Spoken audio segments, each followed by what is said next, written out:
Assalamualaikum warahmatullahi wabarakatuh. Perkenalkan, saya Henry Pasya dari SMA Negeri 1 Pasma Air Keruh. Di sini saya akan membuat video pembelajaran tentang kontrol diri, prasangka baik, dan persaudaraan untuk kelas 10 tingkat SMA. Berikut video pembelajarannya. Jangan lupa untuk subscribe, like, dan komen. Terima kasih. Selamat menyaksikan. Materi bab 1 yaitu kontrol diri, prasangka baik, dan persaudaraan. Allah Subhanahu wa Ta'ala menurunkan Al-Quran supaya manusia membaca, memahami, dan menjadikan Al-Quran sebagai pedoman hidup serta mengamalkan isi kandungannya dalam kehidupan sehari-hari. Dalam Quran Surah Al-Anfal, surat ke-8 ayat 72, dan Quran Surah Al-Hujurat, surat ke-49 ayat 10 dibahas tentang kontrol diri atau yang disebut dengan mujahada an-nafs, persaudaraan atau ukhuwah. Sedangkan dalam Quran surah Al-Hujurat surat ke-49 ayat 12 yaitu perintah menjauhi prasangka buruk atau suudzon. Membaca Quran surah Al-Anfal surat ke-8 ayat 72 dan Quran surah Al-Hujurat surat ke-49 ayat 10 dan ayat 12. Yang pertama, bacalah Quran surah Al-Anfal surat ke-8 ayat 72 dan Quran surah Al-Hujurat surat ke-49 ayat 10. Perhatikan makhrajul hurufnya, panjang pendeknya, dan ketentuan tajwid. 2. Jangan lupa membaca ta'awuz. Dan yang ketiga, salah satu manfaat membaca Al-Quran adalah memperoleh kedamaian hati, mendapat petunjuk kebenaran dari Allah Subhanahu wa Ta'ala, dan mudah memahami pembelajaran. A'udzu billahi minasy syaithanir rajim. Bismillahirrahmanirrahim. إن الذين آمنوا وهاجروا وجاهدوا بأموالهم وأنفسهم في سبيل الله والذين آووا ونصروا أولئك بعضهم أولياء بعض والذين آمنوا ولم يهاجروا ما لكم من ولايتهم من شيء حتى يهاجروا وإن استنصروكم في الدين فعليكم النصر إلا على قوم بينكم وبينهم ميثاق والله بما تعملون بصير. أعوذ بالله من الشيطان الرجيم. بسم الله الرحمن الرحيم. إنما المؤمنون إخوة فأصلحوا بين أخويكم واتقوا الله لعلكم ترحمون.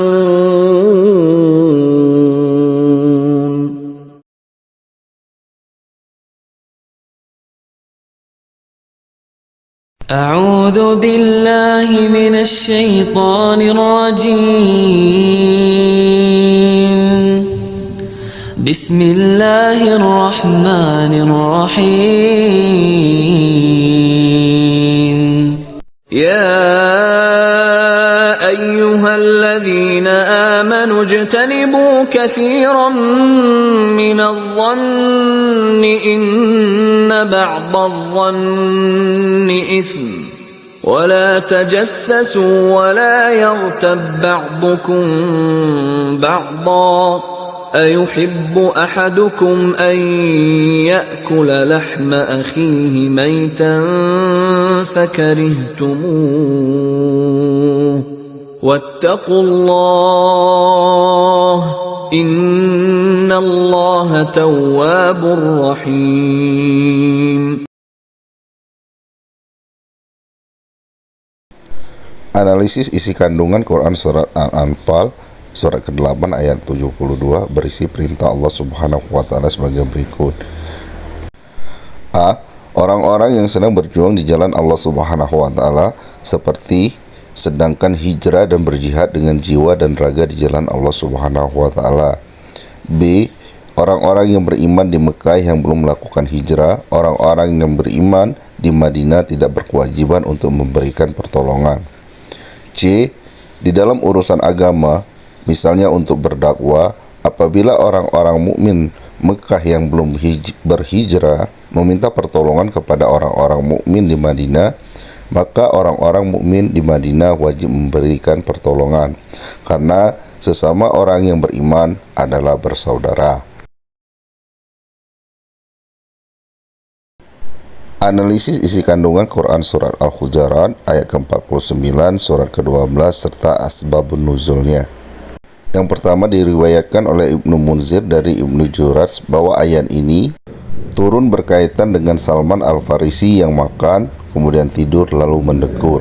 Yang kedua, ketika pembebasan kota Mekah, Bilal naik ke atas Ka'bah kemudian mengumandangkan azan. Sebagian orang mengatakan, apakah hamba sahaya yang hitam ini berani azan di atas Ka'bah? Dan lain-lain. Lalu Allah menurunkan firman-Nya, hai manusia, sesungguhnya kami ciptakan kalian dari laki-laki dan perempuan. Quran surat Al-Hujurat surah ke-49 ayat 13. Yang selanjutnya Allah memerintahkan kepada umat Islam untuk senantiasa bersikap husnuzan atau berprasangka baik. Dan yang terakhir, sikap husnuzan dan su'uzan dapat muncul dalam perilaku manusia kebanyakan berkaitan dengan nikmat Allah Subhanahu wa taala.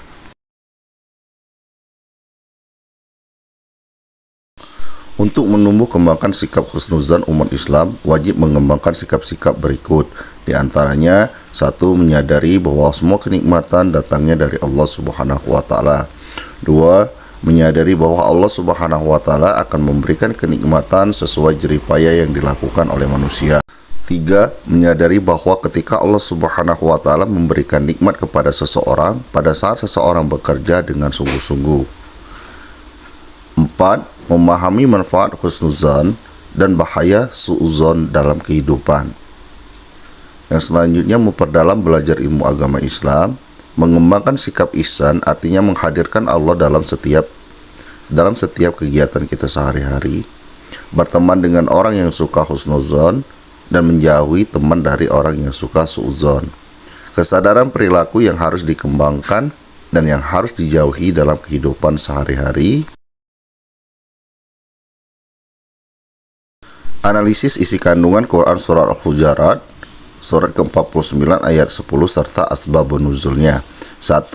Ketika Nabi Muhammad SAW naik keledai pergi menuju rumah Abdullah bin Ubay, seorang munafik, berkata Abdullah bin Ubay, "Nyalah engkau dariku, demi Allah aku terganggu dengan kehadiranmu ini."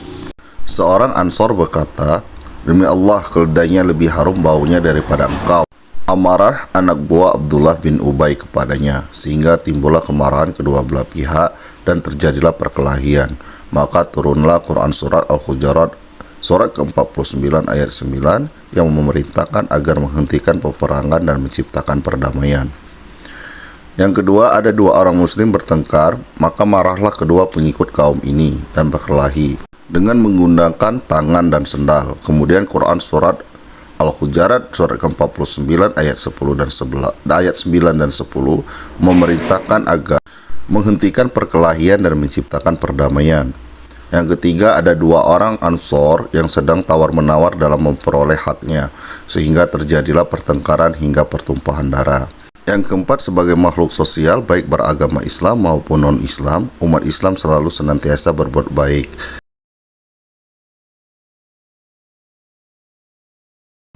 Cara bersaudara bagi orang-orang yang beriman sesuai dengan Quran surah Al-Hujurat surah ke-49 ayat 10 adalah sebagai berikut.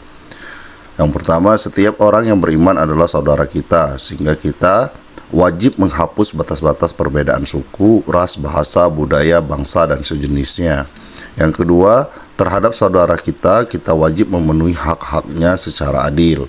Yang ketiga, Bentuk menunaikan hak-hak sebagai saudara yang diumpamakan seperti satu tubuh adalah saling ikut dalam merasakan kesenangan dan saling membantu dalam kesedihan. Yang keempat, saling mendukung, membela, dan melindungi dalam urusan kemanusiaan. Yang kelima, terhadap saudara kita wajib saling membantu dan saling meringankan kesulitan.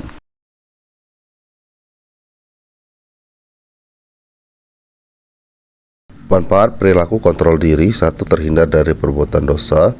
2. Terhindar dari hal-hal yang dapat merugikan diri sendiri dan orang lain. 3. Terhindar dari sifat egois. 4.